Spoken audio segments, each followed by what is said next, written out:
in a good way, you know. It actually is probably funny, ties into our topic today. Yeah, man. Yeah, it's important, man. It's important. It's important. It's important. It's important. Yes, yes. So do we want to do the intros, you know, or you want to play our theme music? Gotta play the theme music. Definitely got smart last week. We got to figure out how to make this quicker. I told you we put it on Nah, you know what? I was kind of got sidetracked, man. You can say that to your files, right? Yeah. I kind of got sidetracked. We've been teaching him, we're trying to teach him how to use And now you're technology. gonna make fun of me in front of everybody. And you get to see it live. I mean, so you have to search. You can search the person's name. You just got an iPhone. Welcome. You can just search the person's name. And by this song, you can just forget the It's song. two Like, names. let's just get into It's it. not 7 o'clock. Oh, see, it's just 7 o'clock in the nose now, so I'm on schedule. On schedule. Dude, we gotta get the technology up in here.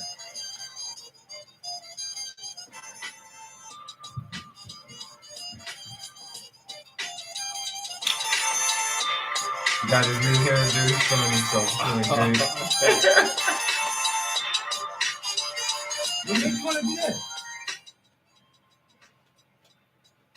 Welcome to another episode of Above Average Black Men. This must be Roast Dad episode. But anyway, welcome to another episode of Above Average Black Men. Yours truly, Chris Bender Sr. Chris Jr., as always, here to empower, inspire, and uplift the community. And Roast Dad. Evan Pender here just to say like, follow, subscribe, share, comment, interact with us. We need the support.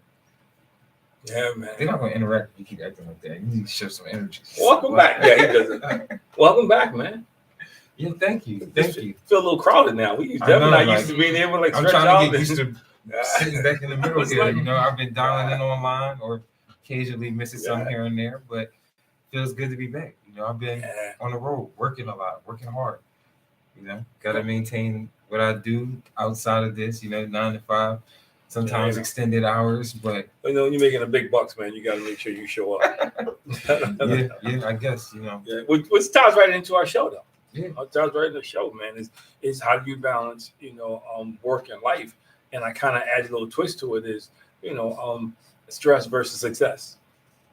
Yeah. Yeah, because Yes. we sometimes get so stressed out over success that we forget the balance. We forget the balance, man. Yeah, that's definitely true. I think that's why I kind of even wanted to talk about that tonight. I feel like I'm in the midst of that, you know, that trying to find that balance. You know, you're chasing up the corporate ladder and you almost want to grab every opportunity that comes to you. And sometimes not every opportunity is the best or right opportunity, you know, like you can easily overwhelm yourself sometimes, you know, chasing something. And this is just a reminder, and I say this a lot. This is why you got to chase God and not money. Yeah. And some people may want to replace God because when you start chasing money, it's a never-ending chase. Because, people say this all the time, but theoretically you do, but in your mind you never have enough money. Theoretically you do get to a point where you're okay. Yeah. But in your mind, I don't have enough money because what happens is, you get so caught up, and I use myself as an example. First, you start equating the work with the profits. I'm working hard. I got this money coming. I'm gonna work hard. I got this money coming. So I got to keep grinding, And then you start to say, well, now my work is paying off. I'm seeing the fruits of my labor. And then it's like you get used to it. Yeah. You get used to seeing that return on your labor. You get used to seeing that return on your investment. So you keep pushing. And then the final piece, you start remembering when you couldn't do stuff. Couldn't get the sneakers you wanted to get.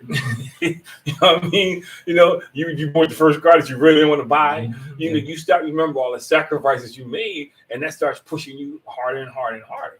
So if you're not careful, if you don't start doing some checks and kind of taking a step back, man, you can be running full speed into early grave or stress or like strokes. So many people having strokes now. And it used to be just, I don't mean just anxiety to kind of downplay it, because I remember when anxiety attacks became a real thing. Before it was kind of like people wasn't really talking about it, but there was a time about 10 years ago it became real because people were so busy trying to make it. They were getting excited, man, and they just started having anxiety attacks. Mm-hmm. So it can be literally a rat race, man. Yeah. I mean, but what if you kind of almost, I know, outside of the money kind of comes with the climbing Yeah. upwards. But, I always thought, or you take that approach of you come in, you spend some time at a place and you work your way up, and then with your working your way up, it's just like kind of, to me, still kind of seeing how high can you go type of thing. It is, but Trying to challenge but there has to be a balance, and where the balance comes in, first of all, because I think a lot of companies get over because they use that against you. Yeah. They use that against you. Man, Devin's gonna work his butt off of this. I'm gonna underpay him because he's gonna keep hustling because he keeps chasing the carrot that I keep moving. He keeps chasing the goal that I keep moving. So you killing yourself. Meanwhile, you're making more money for the company who's not really sharing fairly the profits with you. So if you multiply that 10 times, you got a nice little labor force there. You turn a nice little profit over. It's like, I'm gonna get in trouble for this. I was joking about this today. It's like Girl Scout cookies. You get all these girls selling Girl Scout cookies, they're not getting paid. It's free labor. So when you don't have to pay a workforce, and they hustle because they want to get the badges, they want to get the recognition. Companies do the same thing. Yeah. I mean, it's about getting the money. They don't get some of that money? I didn't know No, that. yeah, but see, I thought they but the point with the company thing is, and I'm not bashing Girl Scout cookies, I get it. But if you don't find a balance, you work yourself, and then you get sick or you something happens, they got somebody in your seat in 2 weeks. Mm-hmm. So question kind of related to work. I guess like how try to get that money, or like finding something that you are kind of passionate or purposeful about. I don't think it's a balance. I think it's learning yourself and learning when you're about to feel overwhelmed. Learning when you start to feel like you're drowning. What if you don't even feel like you're drowning? Like some people just feel like, this isn't something that I want to do. Like I'm not passionate about what I do. But I'm talking about that's when you know you're out of balance. Mm-hmm. You know you're out of balance when that, you're supposed to be sleeping at night, or you out with your girlfriend and you think about work. You know you're out of balance. So I think that's something that you got to pay attention to. You spend more time with your job than you do with your family. That's something you got. And I get it. Some people have to because you're like your hourly wage, you're hustling, but you still got to find a balance. Because I remember my dad should say this all the time. Yeah, you can't take the money with you. So you earn all this money, they're gonna spend it when you die anyway. Somebody gonna spend it. So I think it's important to understand it. But as far as what you said, I think you see when you find something when you're passionate about something, it's easier to have a balance for me. Because when I found out, like when I was in corporate America, I was hustling. I was hustling. I got to make this money. I got to take care of my family. I got to reach these goals I set because these goals just don't impact me. It impacts my family. I was hustling and it was wearing me out because I wasn't into it. But when you do something that you're passionate of, you enjoy it. So it's less stress. And for me, when I found something that I really truly like to do, I also could see why I was starting to get stressed out because I was losing some of the joy. It was easy. The bells were easier. You know what I mean? Like now I'm fresh. I'm ready to do this now. I don't feel like going to school today, man. I'm just tired. Or I'm going to the day, and I know somebody in this class gonna say something crazy. I'm ready for it. Versus, man, I don't want to deal with so and so today. I know you're gonna say something stupid. Yeah. So when you're into something passionate, it tells you because your enthusiasm starts to wane a little bit. It's funny because I was watching, especially when we were talking about LSU with Stanley Robbins. Most people don't know who Stanley Robbins is. But I do. Stanley Robbins is better than Shaquille O'Neal. Yeah, I know. But Chris Jackson was talking about it, and he was saying the difference between the two was that Shaq was hungry. Shaq, that's what he wanted to do. Shaq was walking around the dorm talking about, I'm going to be the first guy to get an $80 million contract. Little did we know he was like prophetic. Yeah. Stanley was like, yo, man, I'm just doing this. He said he knew they was in trouble because they were somewhere eating. And as an athlete, when the basketball rolls by, most basketball players want to touch it, pick it up. He let that basketball carry right on eat. So, but that's okay because that wasn't his so it's end all be all. And when it's not, you get disinterested. And he was saying like they literally had to make him mad to make him play well. Wow. And then when the anger wore off, he go back to being, but when they got him angry. So I think that's another thing. When you're not doing something that you're truly not passionate about, it becomes a chore. Now, let me ask this just because I'm curious. I want to get your opinion on this. What does a good work-life balance look for you or sound to you guys? I'm still trying to figure it out. So Yeah, we just talked I about don't it. even know. Well, Really. I could let you. It's a journey, and I think because I didn't figure it out till late in life. That's what And I you was know, gonna ask. Like, you I'm know, like you trying to were figure around it when I out. was Like, working all those hustling, doing different Yeah. jobs. You knew, and but when you get older, you begin to realize like, yo, I can't even enjoy the fruits of my labor. Mm. You know what I mean? I'm making this money and I can't do anything because either I'm too tired or always at work. Right. You know, then you start the things you really like to do. You never get a chance to do. Like for me, I never could just like sit down and unwind. You know, between trying to get stuff done outside the yard, Mhm. you know, and trying to get stuff. I was always going 200 miles an hour. You know, like man, I never got a chance to sit down and say, man, I'll make a nice piece of change here. Let me treat myself to something. You know, let me go to the mall, walk around, and know where to go and get a pair of sneaks. Or are you just, it's like everything is schedule. Mhm. You know, and then as you get older, you begin to realize, for me, was like, I'm not gonna say you get enough money, but you realize that three things. One, you realize money don't fix everything. Mhm. It doesn't. Because you think growing up was you don't have money. The second thing you realize is that money does you no good if you're sick and you can't spend it. Yeah. It does you no good to have $1 million sitting in the bank and you laid up in the bed, you can't do anything with it. It doesn't. And the third thing about it is, you learn that without the enjoyment created outside of hustling, you still don't enjoy the money. Right. You got to do something to create some enjoyment. And, like for me, not working on Sundays, being able to go to church. For me to say, well, you know what? I'm not killing myself on a Friday afternoon. I'm just not doing it. That became important to me. Not have to get up Saturday and go to work every Saturday. That became important to me. When I was younger, I didn't care. I'm working 6 days a week, man. I'm pocketing the money. That's what I was doing. Yeah. It's kind of like Jalen Hurts. When you listen to him, dude loves football so much. Like the statement he made today, about this is why he needs to get a balance. But the statement he made today when they asked him about getting paid, Mhm. the report's like, yo, you look for. He said, right now I'm not even thinking about that. He said, man, we lost. He says, I'm thinking about how can I win? How can I get better? He says, yeah, eventually we're going to talk about money. But right now, that's not my focus. So he will probably come back down to earth, but some people never come back down. Like I look at Michael Jordan. He lost with family, all kind of stuff because he was just so, Into yeah, just work. basketball, The game, and that's cool. And he's the greatest player ever lived. But look at all the things that he went through. And there's some people who are successful in their vocation, Mhm. but they're not happy in their life. They're not fulfilled.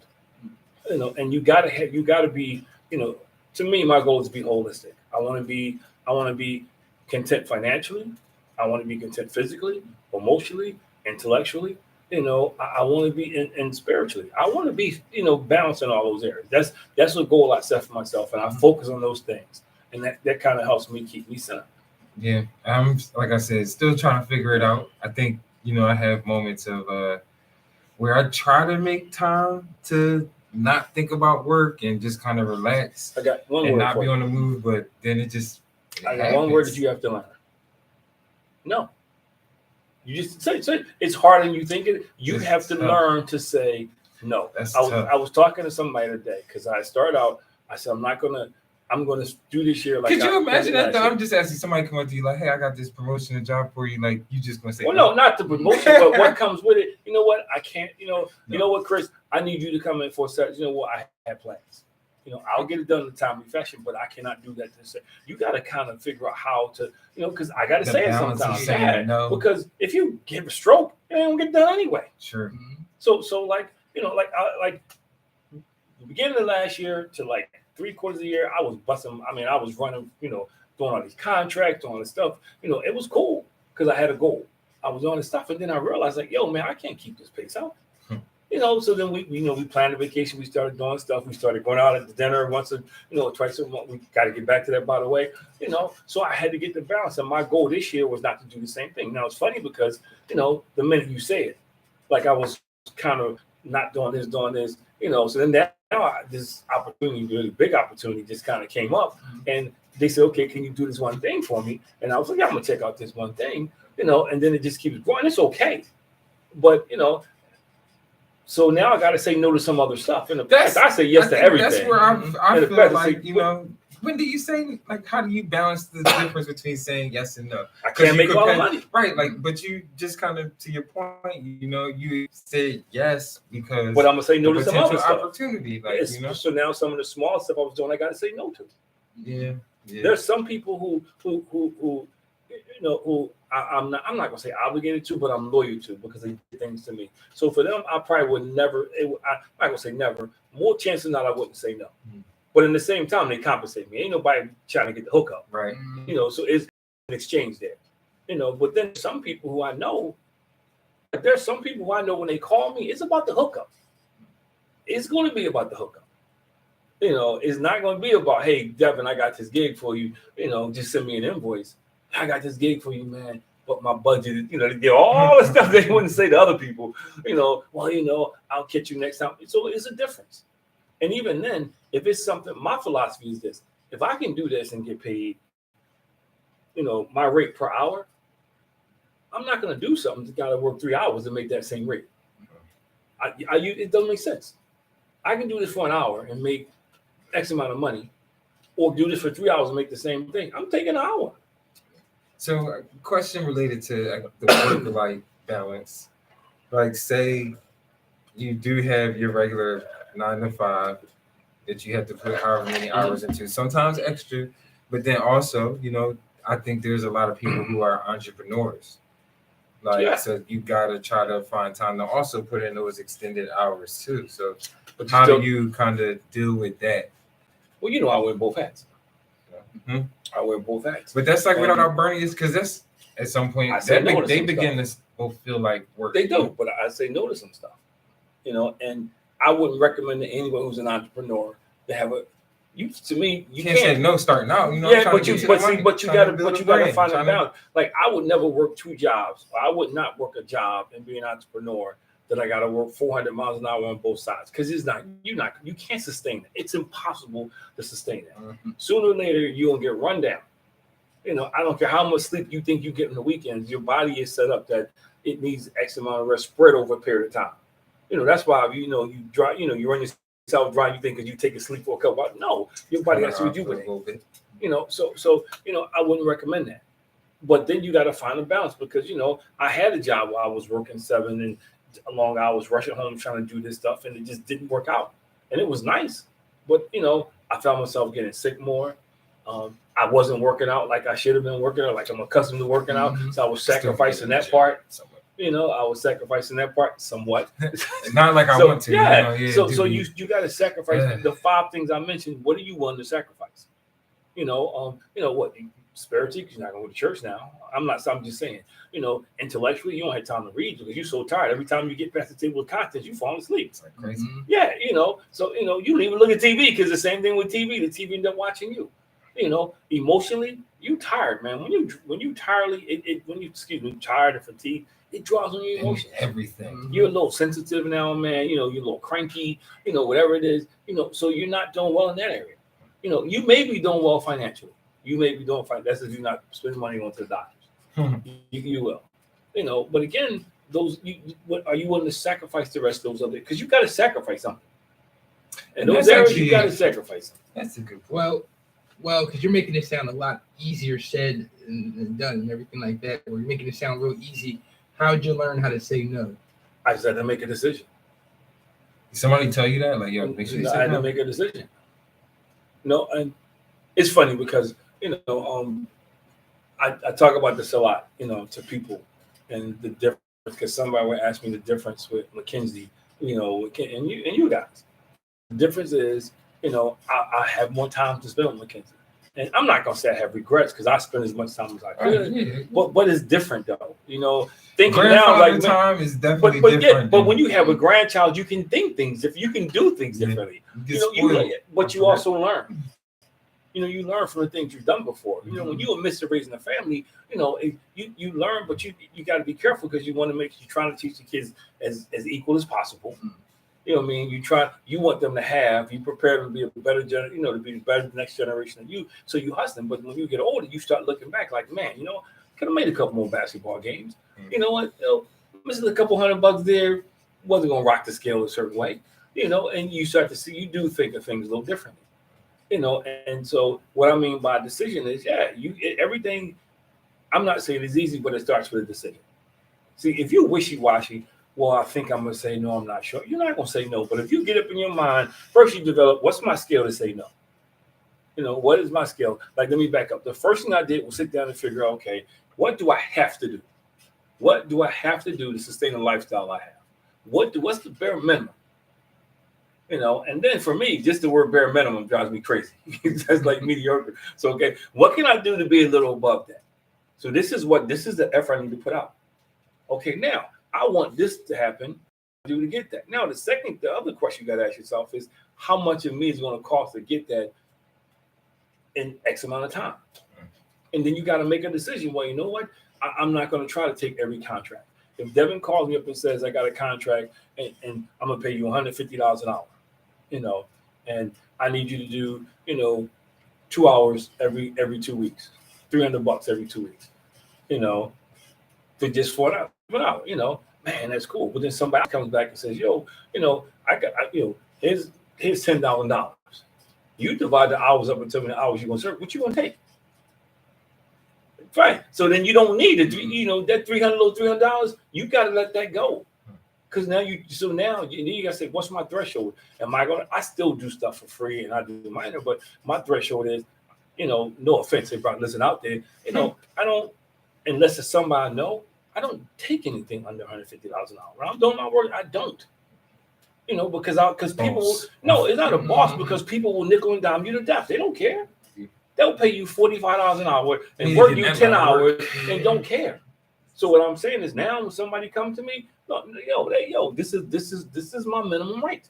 Now I do favors and stuff for people, but if you want to get me in a workshop, this is what it is.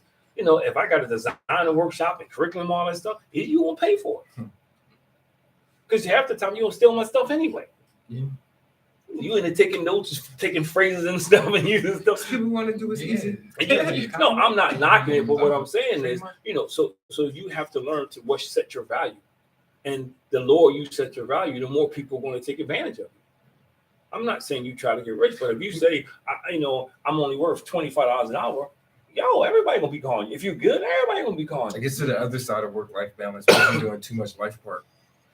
Well, yeah, there's some people who do too much life. Too much life, like, man, and not enough work. Look, they work a 9 to 5, literally 9 to 5. I don't get there before 9. I'm out of here at 5 every day. Well, what's that too much life? Like, what does that look like? What do you mean by that? You're not dotting your I's and crossing your T's at work, man. You living for the weekend. You do bare minimum. Yeah, and then I was talking to somebody today. Like, that. I'm tired, man. You stayed up late last night? Nah, man, I'm tired from the weekend. That's a heck of a weekend. That on Wednesday you still tired. And I'm saying, especially if you know you got a job that you got a lot of stuff to do. Yeah. Your body can't take that. And then after a while, you can't do your job effectively. If you fall asleep at your desk or whatever it is, man, or you can't. And so you need a healthy balance. And and the balance can be different for everybody. Like I balance myself. There's some times where I put the work in 1 minute. And then there's times when I slow down a little bit. So that's part of the balance. I am learning to say no. There was a time I took every contract. Somebody called me up, man, I'm there. If I can fit my schedule. And the worst thing that happened to me was when stuff went virtual. Because then I had to have travel time. Yeah. I think I can schedule workshops 10 minutes apart because I need travel time. No, but I don't have to worry about see when you do virtual things online. Call me. I'm doing stuff online, Zoom. So I can take 15 minutes in a Zoom meeting where before I had to take 2 hours to drive somewhere, park and all this stuff. So I set up equipment, break equipment down. So it's easier. But I still got to be careful not to have like I don't schedule anything on Fridays. I stay away from. So like I'll do workshops Monday, Tuesday, Wednesday, Thursday evenings, and unless it's really something special, I don't do workshops on Friday. I couldn't tell last time I did something on a Saturday afternoon. I could not tell you the last time. But before, I was. Yeah. I don't. I don't. But now, like I got one this Friday. I'm doing something for staff in the school, which is pretty cool. I'm kind of excited about it. So I'll do that. But nobody won't call me up and say, can you do a workshop 6 o'clock on Friday? Now I'm blessed and thank God. People ask me. They don't come to me and say, I need you on these days. They'll ask me now, what days are you available? So I just say these are the times that I can do it. A whole different. So there's a difference. It's a different game. Man. I mean, you at a point where you can do that now. Like again, for me, being I still feel like I'm young I'm not even too young in my career, but still had that mindset of like you got to take everything that comes your way. You don't. Because it's like so when you look at let me tell you. Because then now I feel like my mindset is like, oh, he's reliable. Let me flip that that done. Bang. No, that means you're a sucker. That means I can come in with everything. That's like, okay, let me give you a different analogy. Say you decide that you're looking to get married. Mm-hmm. You ain't gonna talk to every girl that walk past. You gonna set a criteria. What's my standard? What's the criteria? Some people will say it's a numbers. That person is in trouble. What I'm saying, you set a criteria. You set a criteria and say, this is a criteria. Too short, to whatever. You have a criteria. So you got to have the same criteria for yourself at work. Right. And there's ways to say it. You just don't say, I'm not, like some people just have no professional etiquette whatsoever. And they get fired, they get terminated.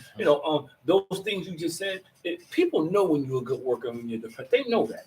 So unless you just slacking, and you can tell the way somebody asks you to do something versus, this is really, really super important, or I just kind of, in the conversation. Yeah.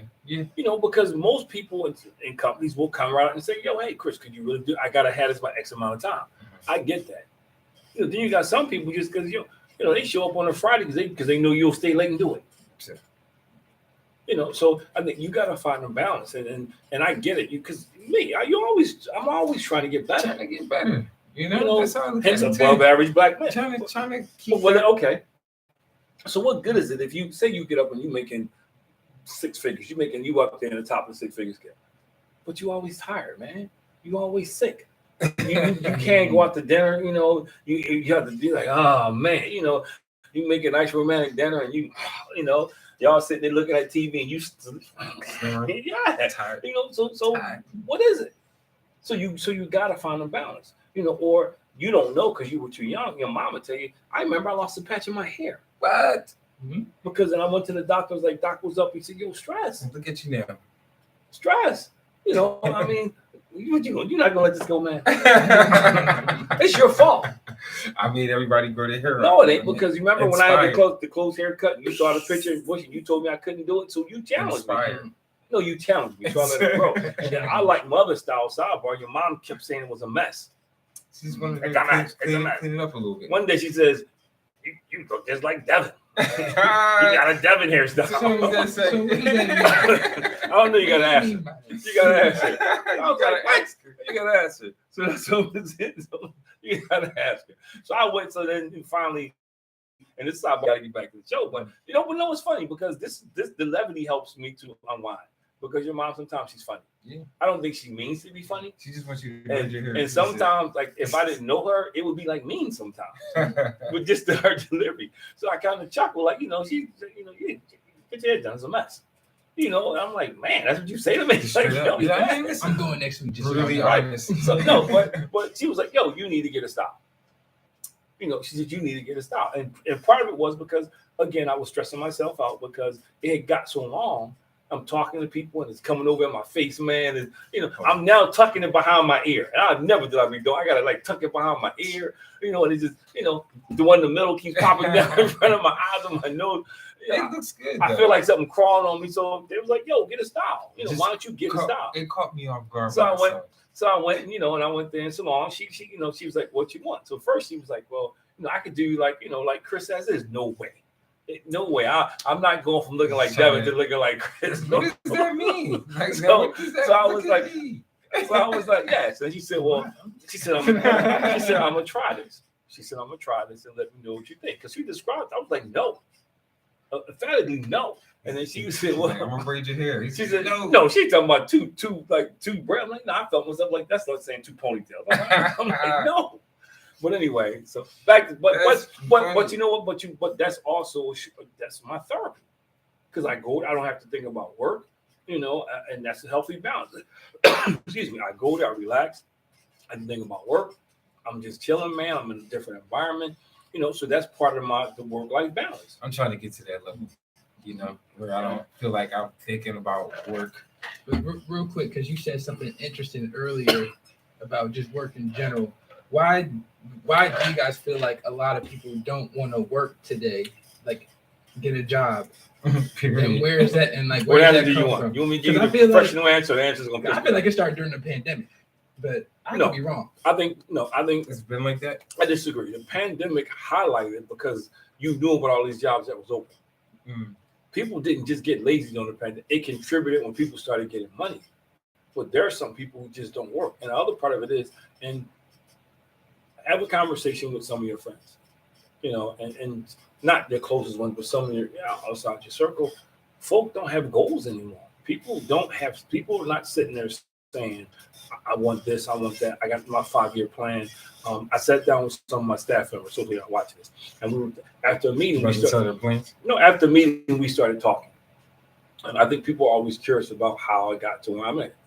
How you, and I'm not rich, I won't put that out there, but people are always kind of curious how you get to have a little extra and do stuff. So I said, you got to have a 5-year plan. It's like, what do you mean?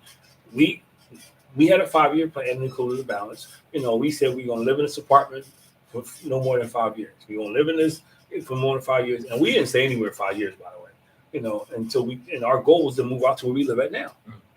But if you don't have that, what makes you go to work when you're tired?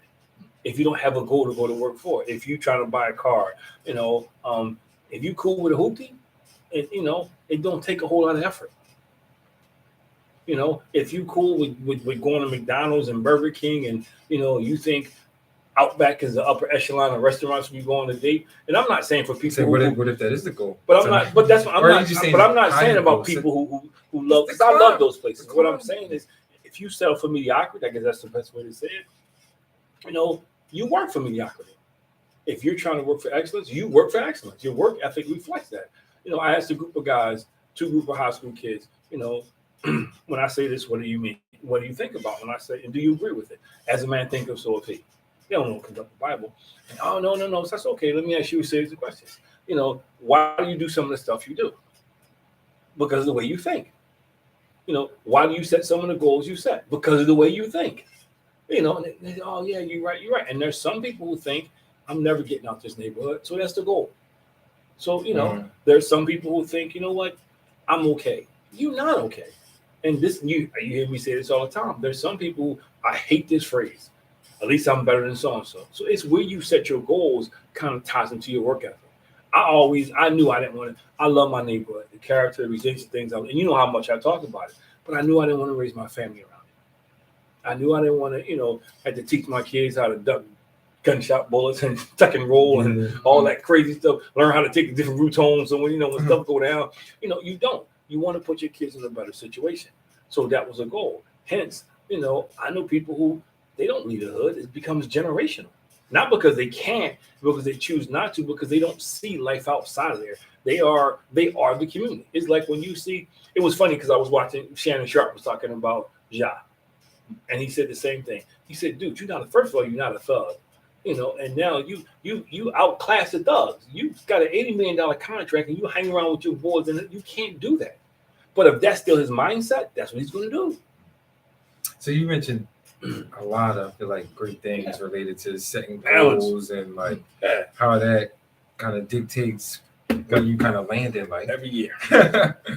Do you incorporate goals, I guess, for the life part, to balance out your work and play? And what does that look like? Okay, I wanted to be able to take my family to Disney and not have them spending their money. I was able to do it. That was a goal. And I had to people digging their pockets worry about, man, I can't pay my electric bill. I can't pay, that's something. And we were able to do it. You know what?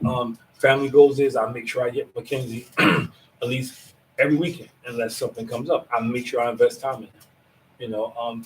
I know I get on your nerves, but I make sure I'll text y'all or call y'all at least once a week. I make sure. And if I can't, your mom, she gets on me, what y'all doing? Let's do something. To me, that trip we took over the summer, I'm ready to do that every year. So for me, that mixed in my goals. This is what I truly believe. This is how, to me, this is one of the most effective tools. When you set a vision for yourself and it includes others, you're pretty much going to be successful. People who set visions for themselves, just for themselves, they struggle. But I know because I want to be able to do stuff for y'all, I'm gonna grind a little harder, and we all gonna reap the benefits from it. I love my mom and dad to death, God rest their soul. But there were things they couldn't do for me. These could peel off so I can help you with things like that. So I wanted to make sure I could do for y'all. In case of emergency. So that was part of my goal. So that was family goals. Remember y'all in college? What did we do the first night y'all came home? We had dinner together.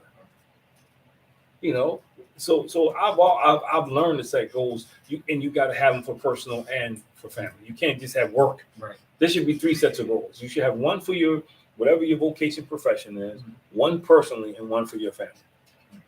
How often do you goal set? I feel like some people, or most people, it's like a New Year's resolution thing, like, and they think, I'm about to get in the gym, and the basics. Once a year, but I check on it 3 times a year. I'll set my goals quarterly. I set my goals. Usually around November, December, I'm thinking about it. So when January gets here, I got, like in this book right here, you see this is 2018. There was things I wrote. And I have all these books, so I can go back and grab these things out the front of them. I think these are appropriate for the show, but I'll set my goals. And then, when I get to like March, where I'm at my goals, what kind of progress am I making? Am I making progress at all? Am I going forward? I'm going backwards. Right. Where I'm at, and then again, around August, I do the same thing. How close am I obtaining my goals? If it was when I wanted to get down to 185 pounds and I was like 2 something, you know what? I'm going to get this knocked out. You know what? I'm going to get this done in 2 months. How I'm going to do it in 2 months, I came with my little 30-day challenge. I gave up pasta, chocolate, bread. I worked out every day for 30 minutes. And I didn't know it was keto. See that? I said almost. And I read and I made sure I was going to read so I could take those 5 areas of my life and I keep it off. So, but you gotta have those goals and you gotta keep looking at them. You can't put a goal out and just walk away and think it's going to happen. Yeah, do they ever change during the year? Like, beginning of the year, you may feel one way. But like you said, in August, it's like, oh, let me modify this goal a little bit. August, a little February. I perfectly funny because one year I said, you know what? I looked at my schedule and I said, man, I want to make about $5,000, extra income. Well, okay.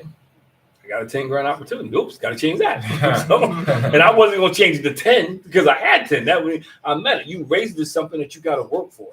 I wasn't being unrealistic and raise it to 100, but you want to rate, I do a workshop called Raising the Bar. You want to keep raising the bar.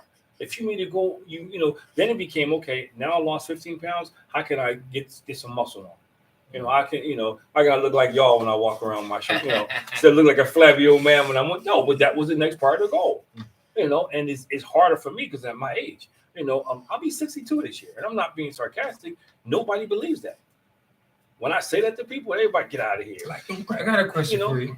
What if you have like I don't want to say if you got these goals and at some point in time, like they kind of conflict, like, because I talked a little bit about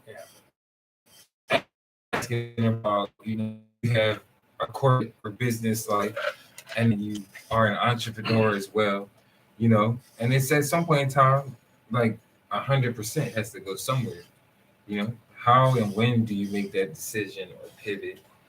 And then, like, I think sometimes it's kind of tough to do, especially when you feel like you're getting money in one. But the other one is like it turns down to gamble. Economics. It turns down to economics. If like when I first started out, when I first started the workshops and the public speaking and stuff, and I was doing pretty well. I was doing pretty well for myself. And then I got more, work required a little more of me because I was in the financial field at that time. It wasn't a hard choice because I know what was paying the bills. What can I live off of full time? It wasn't a hustle on the side. It was my bread and butter. So I had to devote the time. So I had to strategically do it. Because you just don't want to cut off your connections and stuff. But I had to devote time to what my full time. But I also had to get to a mindset now. I got to find another full time gig that's going to give me enough time, enough flexibility to do this other thing. So that became another goal. Now, is it possible to take less? Is it possible to like you said, the work I didn't say life, take less. the things in life, is it possible for that to kind of enhance your work style? If that makes sense. Yeah, because it's like basketball analogy. We all play basketball. It's like you work on something in the driveway. Maybe you're working on your 15-footer. You doing the drill and everything. You People don't doing do those everything. anymore. Well, I'm just saying you knock it down. The elbow thing. I Mhm. said, hey, y'all do. You knock it down. You get in the game and you start knocking them down. You want more. So now all of a sudden, them 15-footers become 20-footers. Mhm. You start knocking them down. So success, if you're built the correct way, success should should increase your work ethic. I tell everybody the story when you had the key to the jump. At Mansfield when you did the shoot. And the story when you came from, you just started out playing 3 and 4 in high school. When you started playing volleyball, that was late in life. Mhm. So when you start experiencing success, you put the work in. Right. You do. When you start experiencing success, however, you got to have goals, man. And you got to have a vision, and you got to have an attitude. You got to kind of have, like, hey, not I'm almost going to get this. arrogant. I don't see how I don't. Not almost arrogant, but you got to be like, yo, I deserve this. I deserve to have a balance in my life. I deserve it, not to have to work 60 years, because I've done it before. Now, remember, I working 3 jobs, getting hired, no sleep. I've done it, but you know what? I deserve to not have to do that, to live the lifestyle I live. I deserve it. And because I deserve it, my work ethic is going to meet my appetite to deserve that. Now I can't sit home and play a lottery every week and think that's going to fix my bills. I can't just work a part-time job. Why not me though with the lottery? Well, hold on to that theory. Hold on to that. You just need one time to win. Yeah, but what you would do in the meantime? What you mean? Man, why are we waiting for me to win? My dad told me, and I never forgot this when I was going to middle school. He said, "Son, you got 2 bad habits." And I said, "What's that?" He said, "Eating, living indoors, and they both cost money." So all that you got doing this, and then again, if you are a father or if you are, you're a husband, you got something else to look out for. Yeah. So you can't be slanted too much in one direction, because if you spend too much time at work, you're neglecting your family. Right. And then if you spend too much time with the family, you're not in a place where you can pay the bills to take care of the family. So you got to find the balance, and most people don't have the balance because they don't set goals. We spent a whole show talking about that. We talked about why, about Martin again a couple of weeks ago, about his dream included other people. It wasn't just about him. So when you set your goals, how you find a balance is you got to include others. When I set goals, I think about your mom. We're at the stage now where I don't have to worry about y'all because y'all grown. We still think about y'all, but now my goal is, okay, how are we going to spend our golden years together? What is that going to look like? You know what I like, not to cut you off, but just again thinking about the work-life balance and like kind of the average age for working is 65. Is there an average age? I don't know. It's getting higher and higher. It used to be, but I think there is no average age anymore because it's different for everybody. Because it's not like back in the day. Some people do it because they enjoy it, and then I feel like some people they just. But also, if you look at the average person. And it's not like back in the day where you got a factory job and they put money into your account. They it wasn't called the 401k. I can't think of what it was called now. It's crazy. It'll come to me later. But it was almost like a 401k, but they put money into like a retirement fund for you. Mm-hmm. They will put money into it, and you built it up. Now it's your money. You got to put all, and everybody is not in a position to take money out their paycheck to put into a 401k. It's different. So now because it's different, people have to work along because they retire at less money. Yeah. And I think people accumulate more debt now. So you got to work longer to pay off the debt. So I think there are different things, there are different factors that kind of create this chasm now where people, they just got to work long. And then, like you said, I know people who retire and they go get another job. Which is wild, like, because it's like you retire just so you can find a part-time job Man, Like you said, some people get bored though. Some of it's not from boredom. Man, I got a plan. My plan is this: I'm gonna work FamCom as long as I can. I already picked out this golf simulator. The next place I move, the ceiling. If I had a high ceiling, I would buy it now. You can get a golf simulator, like a 3D golf thing. Track your swing and everything, man. And I'm gonna take some time, man. I'm just really gonna enjoy my life, man. Like right now we got date night and stuff. When you retire, any night can be date night. I'm not saying don't work. I can retire. But I don't want to be in a position where I have to work. Like you see people, they gotta work. And I don't want to be like that. I mean, I know I got 3 kids who will off who won't take care of me, but that's plan B. Plan B. No, but I think you need the balance, man. I think without the balance, man, and I look at it, one is not good health. It's not good health wise. People having strokes, man, people stressed out. You couple that with you don't eat right. You eating all kind of you eating fast food because you're hustling all the time, man. Or you're not eating because you don't want to spend the money. That's not healthy. It's not healthy at all. It's not healthy physically. It's not healthy emotionally because now you snapping at your kids, you snapping at your wife. You're just not a happy person. It's the grind. Yeah, it is, and that's because people don't know better. Because people are not teaching. I'm trying to teach these kids in high school. Nobody's teaching about a vision or how do you pursue your dream. Nobody's teaching them that. Sex or a healthy relationship. You got to choose one of the two. Which one you're going to choose. Good time now or sacrifice for a brighter future. I was giving them choices there to choose, and we were having conversations around it. You'd be surprised what people don't think about this stuff. Or when I'm working with adults, I'll say, okay, well, one of the goals they want to be happy. What does happiness look like? Most people even know what it looks like. It's hard for people to look past tomorrow. That's what these kids say. These kids, when I did the obituary, 25. It's hard for people 30. to look past tomorrow. 40, 50. Man, 50. Oh, dude, I'll be 62 this year. 50 is not. I didn't begin to hit my stride till I was up there. But to your point, it's hard. But if you don't look past tomorrow, how do you build for tomorrow? What if I'm not looking past tomorrow? What's waking me up in the morning? I mean, that's what probably makes it hard for people to make goals, though, too. I agree with that. If they can't even, you got to make a decision, though. You got to say, I want. But you got to say you want more. All 3 of y'all, you, Devin, Nicole, all 3 of you decided that the sport you were playing, you were going to be good at. You were going to put the work in. I didn't beat you, make you stand out there, rain, chain you to a pole. You made a decision. It comes down. You got to make a decision. And now, once you make a decision, you got to stick to the decision. Stick with it. If that's your decision, and again, my dad wouldn't let me quit a team. If I got on the team, man, I don't care how unfair it was. Dude, you're not quitting this team. And so you got to make it as a decision. Just like we talked about love. Love is you make a decision. I'm going to stick in this relationship. I'm going to work it out. It's you make decisions. We got to stop. I always say destiny is a matter of choice, not chance. We got to stop thinking it's chance. You make decisions. I got to make a decision. I may always make a right decision, but even when you don't make a decision, you made a decision. And I think so. The balance between work and finances, you got to make a decision. I want to be healthy. I want to be happy. I want to be successful. Okay, what does success look like? If I can't define success, I'm never going to be successful. I want to be happy. I can't define happiness. I'm never going to be happy. You got to have a balance. Yeah. I guess a lot of my questions come from, I get the position that I've kind of been in lately, just kind of climbing. And it's just like, man. And how do you even quantify the amount of time? I got a trick for you.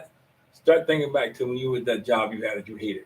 I know. You would definitely appreciate what you do. I thought about that. Sometimes you got to go back to them worst case scenario. Start thinking when you back at the supermarket, the stuff you don't. You got to start thinking back to them things that you hate. I do think back to some of the probably opportunities that I had before where that was okay for me, especially with the work-life balance aspect of it. It wasn't okay. You hated them. I'm not talking about that far back. I'm talking about maybe like a few years ago. Yeah. You know what I mean? Where especially for the balance of the things that I was trying to do outside of work. You know what I mean? But it's still not true because I know you and I talked to you. It was okay for a moment, but your desire to maximize your potential was never going to let it be okay for a long period of time. That's the way all y'all built. Yeah, I know, but I think I reached a point now where it's like creeping into the entrepreneurial business. Well, you know, stuff that we got this on tape. Mhm. But even in the entrepreneur, what I'm saying is because even in the entrepreneur, I meant it because I'm gonna let you hear this. Because what's gonna happen is because you'll be okay for a while, but then all of a sudden you are not feel fulfilled because it's not challenging you anymore. Because you've reached the plateau that you said, you know, what's next? and not to be so big with the entrepreneur. You know, I'm right. You know, so it's opportunity there Yeah. for things to become lucrative. But it's the same and, thing in entrepreneurship. You get to a point, you know, like for instance, when I said, okay, I wanted to make X amount of money, you know, when I was making it, fine. And then somebody said, you know what? They said, but you need to understand this. Just like you get new business, you're gonna lose business. So you got to find a balance. And then, and he said to me, he says, well, do you put a limit on the amount of air you breathe? I was like, no. He said, why would you do that for your earning potential? You know, he said, just don't put a limit on your earning potential. You can put a limit on how you go after it, you know, what you want to do. But you don't put a limit on what your earning potential, because that's the thing that drives you. That's the thing that fuels you. That's the thing that's going to allow you to have the lifestyle you're looking for. So you got to, and it goes back to balance. You know, you can't be all in chasing money, because I think if you chase money, it never comes to you. I think if you pursue your dream, you pursue your talent, you everything to it, it'll come to you because people will see that. People will see your work ethic, they see your character, your integrity, and they'll say, you know what, yo, that's the dude I want. And then you go from when I was doing stuff for free just to get my name on the thing to people calling you up, say, yo, hey, can you do this for me? You know, I've had people call up and say, just send me an invoice. Now I don't rack people over the coals, but they know my work. Right, sound crazy on it. They know my work. Yo, hey, you know, I mean, so you earn it. So it's not like, you know, you're not earning, you're not building your reputation. It's like in sports, you build your reputation. Yo, you know, and your reputation precedes you. Even people you don't know. People were saying, yo, that's so-and-so, that's so-and-so, that's so-and-so. So it's the same thing in life. You got to build up the stuff. You build a reputation. You know, if people see you building a reputation of a balance between family and work, they honor it. Like for me, I always put pictures of I've done this forever. Not so much lately now because I'm older, but early on, dude was like, yo, you need to put pictures of your family on your desk so people understand. So they know that you have other priorities. I got a question for you about work. So do you feel like it's possible for somebody to just work in something where they're just happy and it not even necessarily has to be lucrative? Yeah, of course. Yeah. He laughed. Man, there's people that I go in that I talk to in Walmart, and they love what they're doing. You know, there's a young lady that I talk to. Greeters? Yeah, no, I mean, even I've run into people in the store. There's a young lady I go to in Dunkin' Donuts, and she always greets me with a smile. Hey, how you doing? She's happy. You sure? Well, at least she act like it, but she ain't. Oh, this job. You know, I mean, so there is some people okay.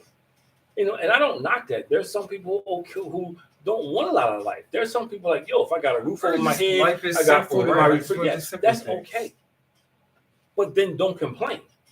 And don't say I'm selling out because that's not good enough for me.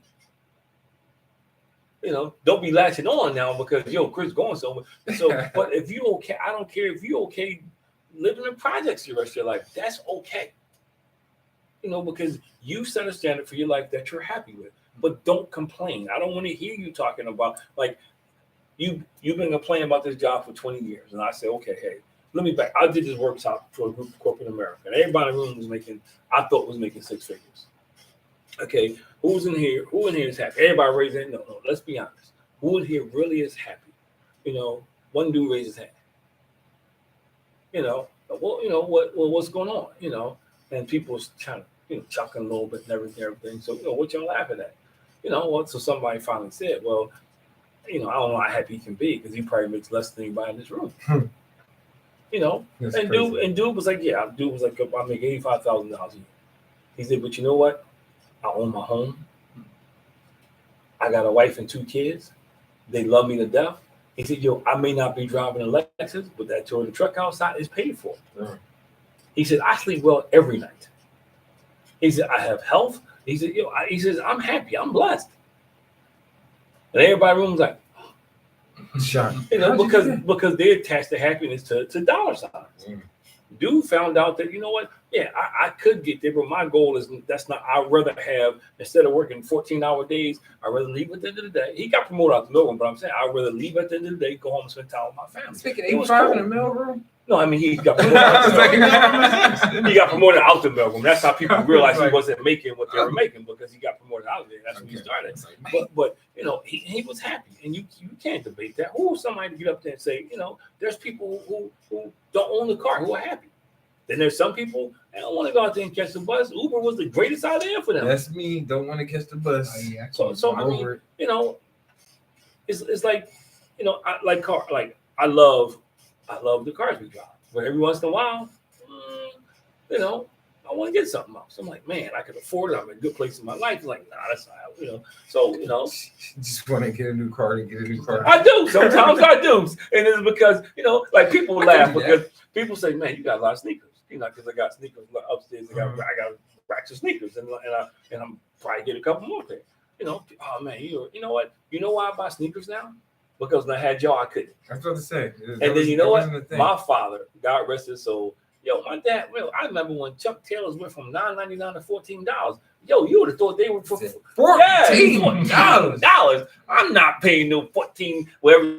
It was like no $14.99 for. I just remember that. So now I can't. I know. But I can buy stuff. So I do. So you know what? And it's funny because your mom, it was hard, but she's in the same mindset now. If you want something, we go get it. You know, just like Valentine's Day, we did something different where I couldn't have done that years ago. Trying to get to your status. I'm about to say. Yeah, right. Y'all at our status. I'm not there. Y'all at our status. No, it ain't y'all. Not. You know, but you know, No, this was, and you know, this was me working 3 jobs. This was me doing all kind of stuff. Yo, this was me hustling and grinding, man. Mm-hmm. You know, nobody, you know, the Brinks truck didn't open up. And if I had not had a work ethic, you know, I say it all the time. When I met your mom, all I had was ideas. I was broke. You know, all I had was ideas, but I had a work ethic.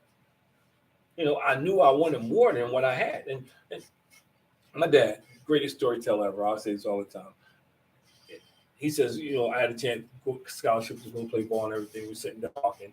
And he says, well, what do you want to do? And I wasn't sure because none of my friends, they would tell me I was selling out and everything. He said, let me show you something. He took paper. On this side, he wrote a house. On this side, he wrote a circle. And you probably know, I think I told you the story. He said, what's this? I said, he said, no, that's your mom's house and my house. You don't have anything. He said, what's that? So he said, that's a 0. That's exactly what you had. That's exactly what you had. He said, yo, you better figure this out. He said, 2 years after you graduate from somewhere, you out of here. Dang. High school, college, 2 years, uni, and after that is emergency shelter, and I get to determine when it's an emergency shelter. So it wasn't like I didn't have a place to go, but I'm saying that was, you know, that's how he was. He's like, yo, dude, you got to make sure you set yourself there. My job is to give you the tools, every opportunity. It's up to you to get your future straightened out. That's not his job.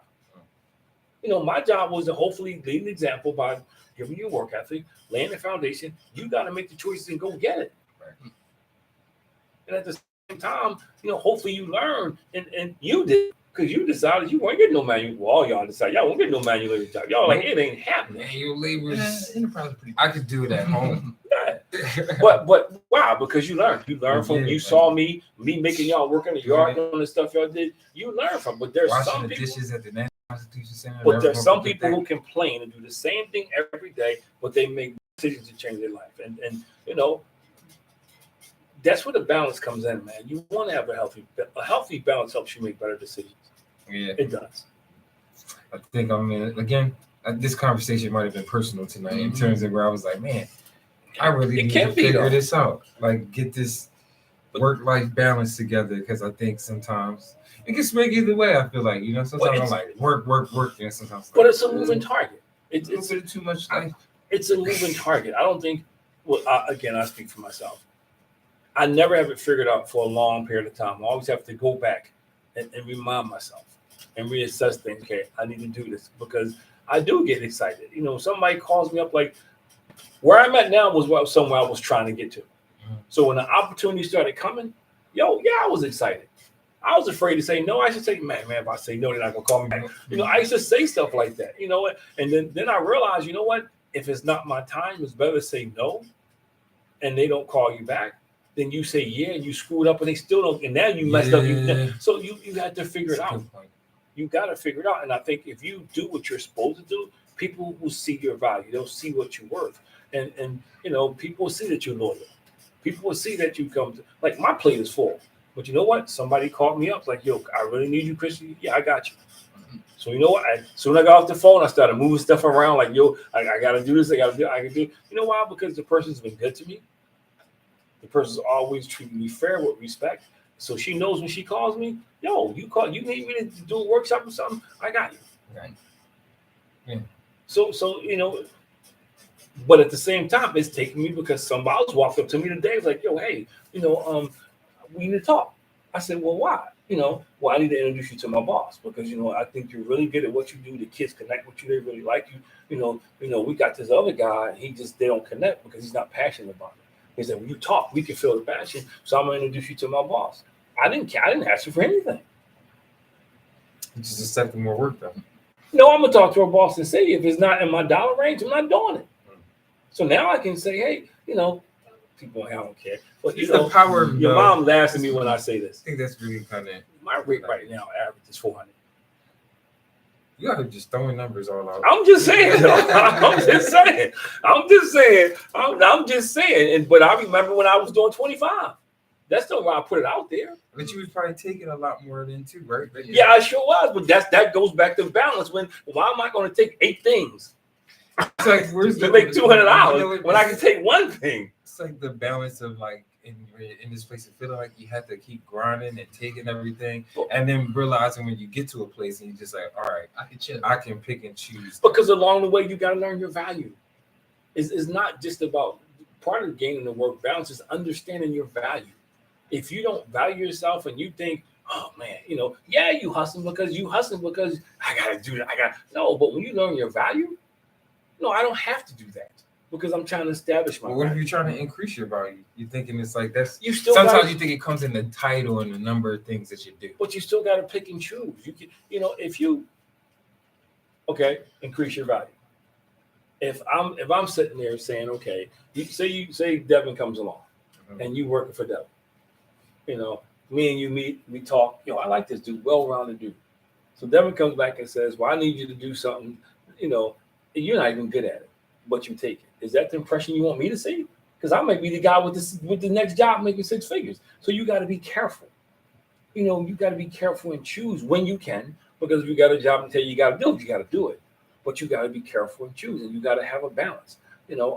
It's funny because I was watching, we were talking about, they were talking about coaches, and I'll do this real quick. The debate now is about the Kansas City Chiefs offensive coordinator. Eric Bieniemy. How can Gannon and the other dude be so terrible? And they got jobs right after the Super Bowl. Both the Eagles offensive coordinator. This dude been to 5 Super Bowls, got multiple rings, and beat both of them. So rumor has it he doesn't interview well. So you think, I don't know if it's true or not, but if that's the case, why wouldn't you work on that? I mean, did you see Nick Sirianni's first press conference? Yeah, that was. I thought when I heard that, I thought the same thing. But if that's the case, you work on it. If that's the case, if you really want that, you shouldn't. And I'm not saying this is mindset, but too many people have this mindset. Well, I'm good at what I do, so take me as I am. No, there's another mechanism to that. Are you going to be good that I need you to do? Yeah. And I think that's why you got to start to rethink things, man. You got to sit down and say, "Am I a well-rounded person? Am I just going to be good? Like if you get a defense, you ain't going to be able to get a game at the end of the game when y'all got to score. Just see Ben Simmons. If all you can do is shoot, when they need to stop, you're not going to be on the floor. It's understandable. So, so that's the point I'm making. And just like in those situations, because they put you on the floor, you could possibly let the whole team down. You got a family. So if you screw up, you let your whole family down. It's not just about you. And so that should propel you to have a work ethic. I'm getting opportunities now that I didn't think, I'm going to be doing workshops at a national conference. Happened a little later in my game than I thought it was, but I'm doing it. People are going to be there from all over the country. So I got a shot now. My goal is to be able to do that full time. My goal is to be able to just do this full time, travel the world. I told your mom I would love for the tour was just to be able to say, look, hey, we're going to do this workshop in Los Angeles. Hey, Devin, can you take me up? Can you go on this trip? That's my goal. My goal is to travel, and do it and speak all over the country. That's my goal. and maybe all over the world. You know, I love to do a workshop in Dubai. Probably got a lot to share. I'm just saying though, but you know, so you work towards it. So we all pass the time, man. I know. It's Chris's fault. We were good till Chris came back. What? It's my fault. Maybe Tell him that we had no time such a great topic. You know, I think one thing that's key that you said tonight that I'm definitely going to take away, just the importance of work-life balance and how it can potentially affect your mental health, your physical health. Oh yeah, man. Spiritual health, and like that's why it's important to try to maintain love that. life.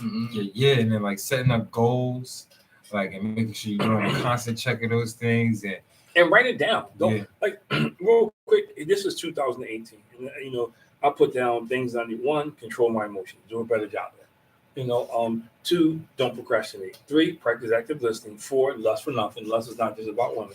You know, practice patience, practice discernment, and focus on all these above.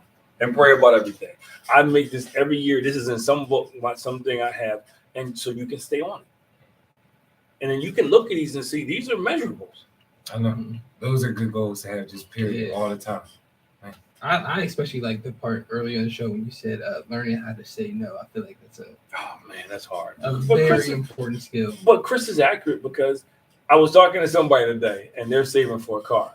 So they was like, well, I'm having difficulty saving. So, you know, I got the magic questions. I said, 1, you know, are you tracking what you spend? Which means, you know, when we moved out here, how we can make sure I had your mom write down everything she spent and keep the receipt. Look at the receipt. Anytime she would take money out the machine, we had to record it. So what we did, we could see what our disposable income was. Because most people say they don't have it, but we did.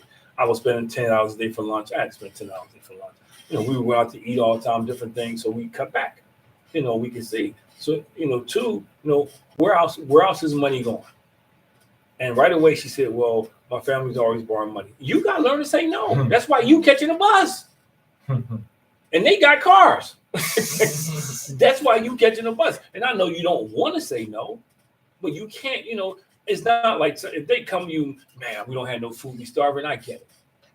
But because I want to go to a woman's trip to the Bahamas or, you know, or I went to the Bahamas last week and now I got to borrow money to pay my bill. No, you got to get that together.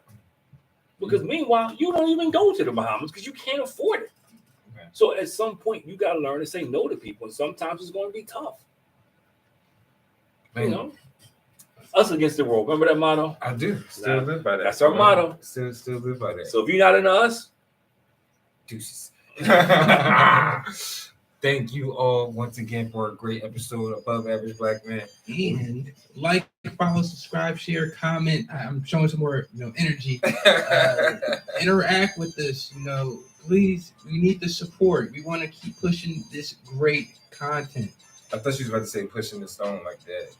Well, that too. Keep pushing the stone. Yo, but real quick, we got 2 nice things coming up. We're gonna be at the King Summit, you know, in March. You know, So they're looking forward to have us there. We'll be there. Well, the summit is from the 9th, 10th, and 11th, but we'll be there that Friday and Saturday. You know, we got that coming up, and then we got the event at Shelham High School. Yeah.